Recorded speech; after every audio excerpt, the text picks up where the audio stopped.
Já pensou se você investisse em um fundo que teve um retorno médio de 29,2% ao ano durante 13 anos? Seria incrível, né? A gente está falando de multiplicar um patrimônio em 13 anos por 28 vezes. Ou seja, se você investiu, por exemplo, R$ 100.000 no início desse fundo, sem fazer mais nenhum aporte, sem fazer absolutamente nada, lá no final, depois de 13 anos, você teria cerca de R$ 2.800.000. Uma boa rentabilidade, né? Na verdade, uma rentabilidade incrível.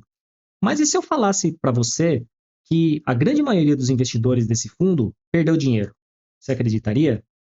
Na verdade, é isso realmente que aconteceu. Eu estou falando aqui de um fundo chamado Magellan. É um fundo lá dos Estados Unidos que ele foi gerido pelo Peter Lynch entre 1977 e 1990. E o Peter Lynch conta um pouco da história dele nesse livro aqui, O Jeito Peter Lynch de Investir. Eu recomendo que você leia ele, que ele é muito interessante, conta a história, o jeito Peter Lynch, né, como o próprio nome diz, de investir. A filosofia dele era a seguinte: você escolher empresas que você conhecesse bem, né, e conhecesse os negócios, né, aqueles negócios dela. Mas tem muito mais detalhes no livro, eu recomendo que você realmente leia. Mas o que aconteceu foi o seguinte: muitos investidores começaram investindo nesse fundo quando viam que as cotações estavam subindo, os índices da bolsa lá dos Estados Unidos iam subindo, Dow Jones, né, Nasdaq, S&P 500, eles viam os índices subindo, tinha aquela euforia e aí eles resolviam aplicar o dinheiro. E em momentos de queda de bolsa, esses investidores tiravam seu dinheiro. E aí vinha de novo, começava de novo as cotações subirem, eles iam lá e colocavam dinheiro de volta no fundo. E foram fazendo isso durante os 13 anos de existência. Ou seja, mesmo o fundo em si tendo uma rentabilidade excelente, excelente não, uma das maiores da história, na verdade, os investidores individualmente eles perderam. E a gente vê que isso tem acontecido muito em relação às cotações dos fundos imobiliários, aos investidores dos fundos imobiliários aqui no Brasil. Antes, eu só quero fazer um disclaimer aqui, né, para você entender uma pequena diferença.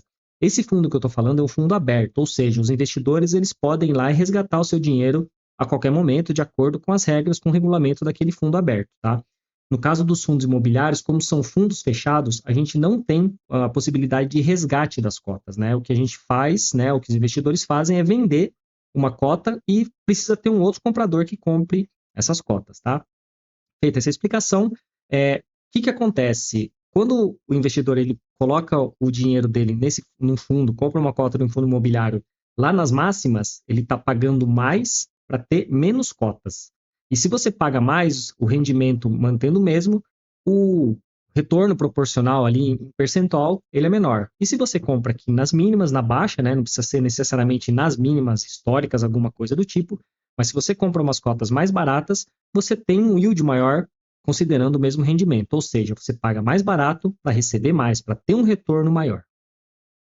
Mas o que acontece é o seguinte, por alguma razão, né, que a psicologia financeira explica, e aliás aqui vem uma segunda recomendação, que é esse livro aqui, A Psicologia Financeira do Morgan Housel, é uma leitura bastante interessante para você entender esse comportamento dos investidores.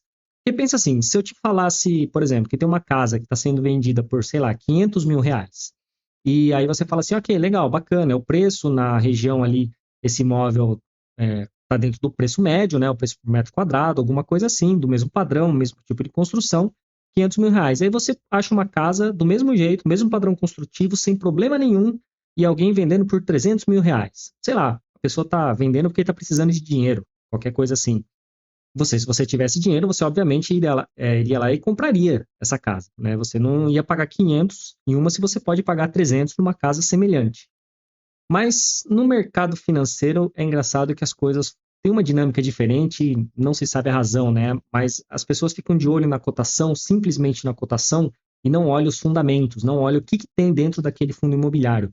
Quais são os imóveis, quais são os inquilinos, qual é a localização, quem é a gestão, no caso dos fundos de papel, quem são os devedores, qual a diversificação daquele fundo, o histórico da gestão dentro daquele fundo, nos outros fundos. Esses são os verdadeiros fundamentos. E daí o que acontece quando você fica olhando só as cotações? Na primeira queda que dá por qualquer razão de mercado, e normalmente são razões macroeconômicas, né? Dificilmente a gente vê uma queda generalizada por problemas em todos os fundos imobiliários. Normalmente a gente tem um problema em um ou outro, e aí isso respinga nos outros fundos imobiliários.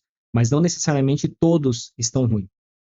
Então a gente vê que atualmente, nesse momento aqui de mercado, no finzinho aqui de 2024, que é quando eu estou gravando esse vídeo, a gente está com uma conjuntura macroeconômica mais desafiadora. Ou seja, a gente tem as taxas do Tesouro Direto lá, né, dos títulos públicos, Tesouro IPCA, até mesmo a Selic subindo também.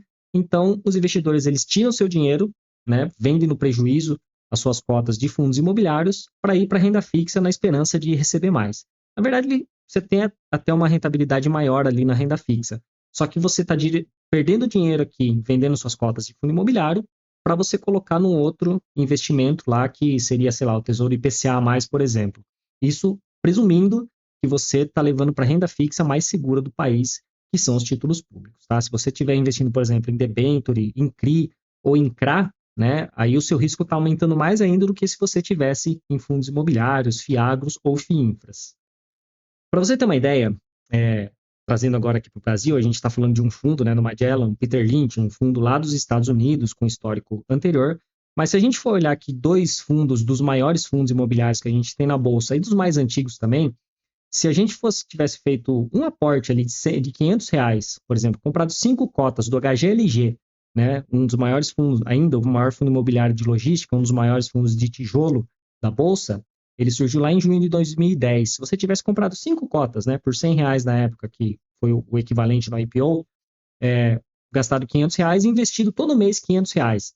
Hoje, né, nessa data aqui, em outubro de 2024, você teria acumulado um patrimônio de R$ 198 mil, quase R$ 200 mil, mesmo com as cotações caindo. O mais interessante é o seguinte, o dinheiro que você teria desembolsado, a gente chama do dinheiro novo, aquele dinheiro que você recebe do seu salário, teria sido equivalente a R$ 83 mil. Mas nesse período você já teria recebido mais de R$ 93 mil de dividendos. Né? E se você fosse reinvestindo, você chegaria nesse patrimônio de R$ 198 mil. E aqui, assim, você não precisaria ficar esperando comprar só quando tivesse baixo e vender a cotação só quando as cotas estivessem alta. Nessa simulação, considera que você foi comprando constantemente todos os meses. Aí meio que o preço não importa. E se você observar o preço, tentar comprar sempre abaixo de um preço limite, um preço teto, sempre abaixo desse preço que você considera justo, o seu retorno seria muito maior. Então, individualmente, né, se a gente, isso aqui é uma simulação, óbvio, né, mas se a gente fizer uma seleção melhor e procurando comprar no preço certo, o retorno é muito maior. Olhando um outro fundo também, ele é até mais antigo, é o HGBS 11, fundo de shoppings gerido lá pela Red.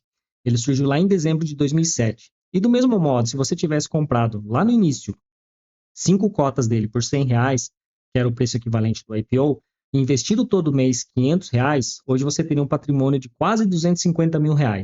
Quase ali mesmo, 248.900. Tendo feito aportes, né, dinheiro novo que eu falei para você, né, você coloca, dinheiro que saiu do seu salário, do seu trabalho, de R$ 101 mil os aportes. Isso teria gerado uns dividendos no período de R$ 134 mil.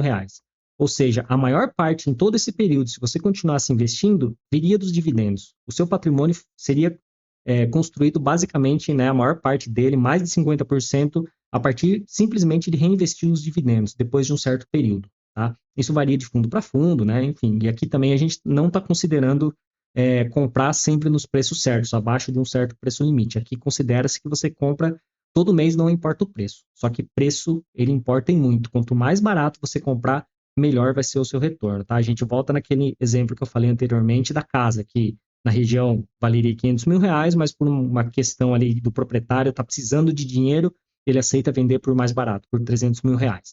Ou seja, quando a gente vê o mercado todo em queda, a gente vê que é uma das maiores oportunidades para a gente poder investir, para a gente comprar mais barato um fundo de qualidade.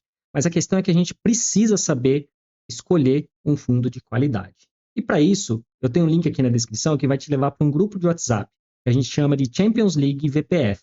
Lá a gente vai mandar conteúdos exclusivos para você aprender a escolher os melhores fundos imobiliários e fazer, né, o seu patrimônio crescer cada vez mais com muita segurança, que é o que mais a gente quer, né? A gente quer investir, ter segurança, além de uma boa rentabilidade. E quando eu falo de segurança, a gente quer um risco menor.